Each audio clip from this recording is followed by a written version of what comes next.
Today I'm going to be giving my speech about teen dating. Did you know that 89% of all teens 13 to 18 years old are currently dating right now? The reason I'm giving this speech is because I am a teen, and everyone in here either is or has been a teen at one point in time. Now, I have my own thoughts about teen dating, but today I need to ask your opinions on this subject to enhance my knowledge about it. I will be discussing the good and the bad, pros and cons of teenage dating, and why they do it, and how it can be beneficial. So let's start off with the good things about teen dating. First point is relationships. Teens can learn how to better react and treat the opposite gender through dating.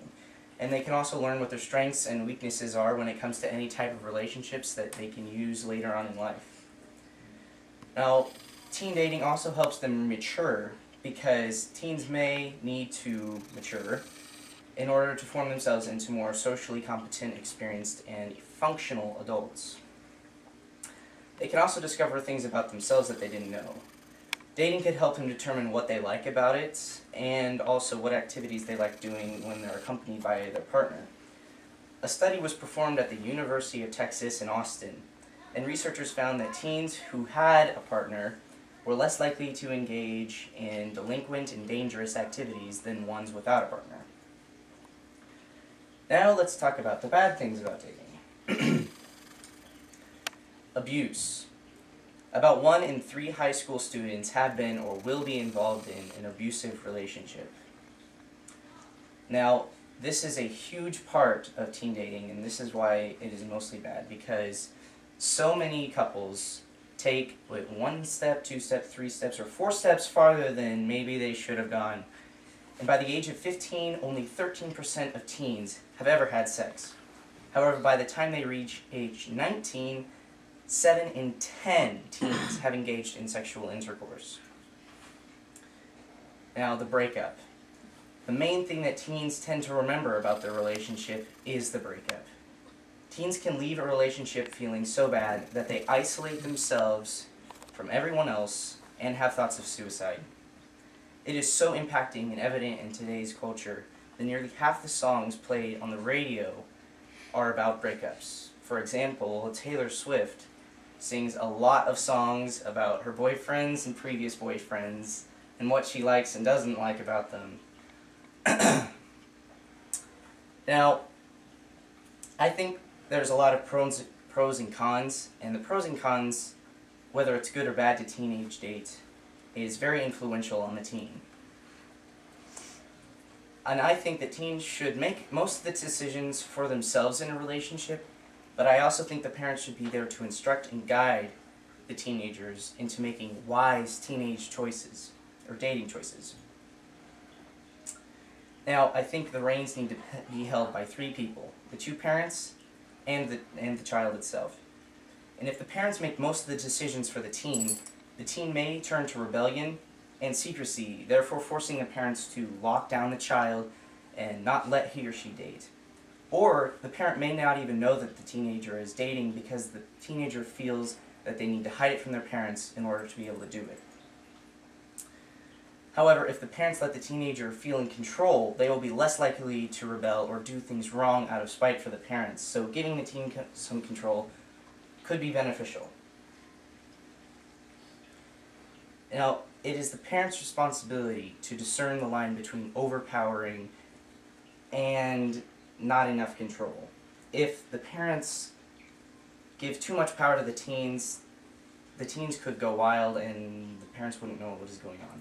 But if they keep the child held really tight, then the teenager may be forced to do other things that the parents won't know about, which could end up being bad. So, I don't know if there was one right way to help your child date as a teenager, but I do know that there are plenty of wrong ways. So, this is where I need your thoughts on the subject. Do you think it is good or bad to date as a teenager, or is there a certain way you would do it, and tell me why.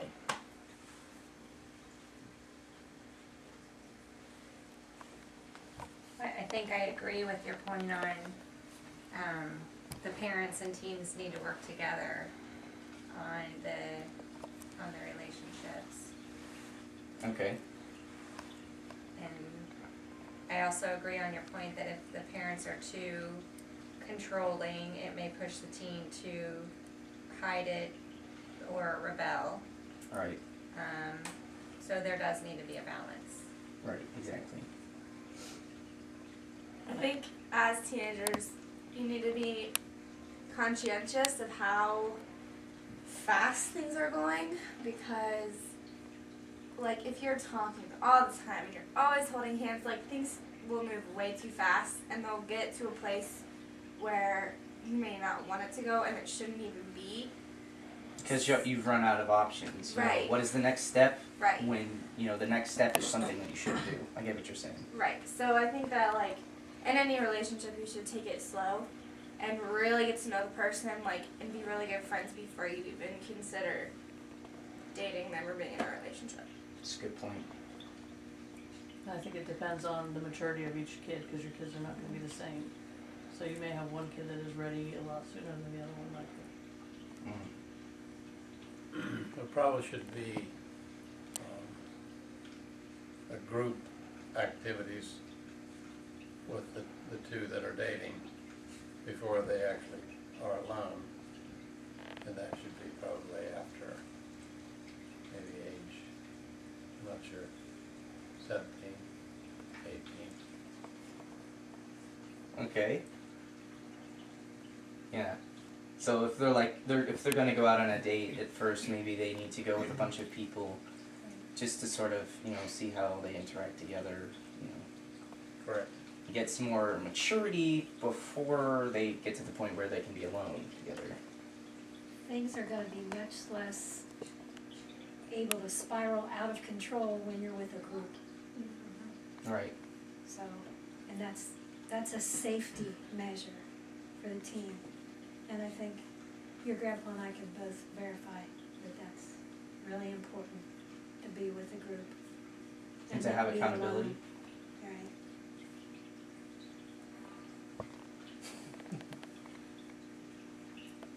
It starts before your teenage years in the way you're brought up also. You've got your parents instilling in you values that as you mature through your teenage years, you have that embedded in you, and I think you're going to have a little bit more control as you get older as to what your decisions are. So you've got to balance that with the maturity level, and then just a 14-year-old or an 18-year-old isn't necessarily, can be at the same maturity level sometimes. So it's, you have to know your children and know what kind of boundaries to give them, and be able to trust your kids to a certain extent also. Hmm. I think it depends too on how well you know the child that your child is dating, and to know their family and their family's values. Yeah.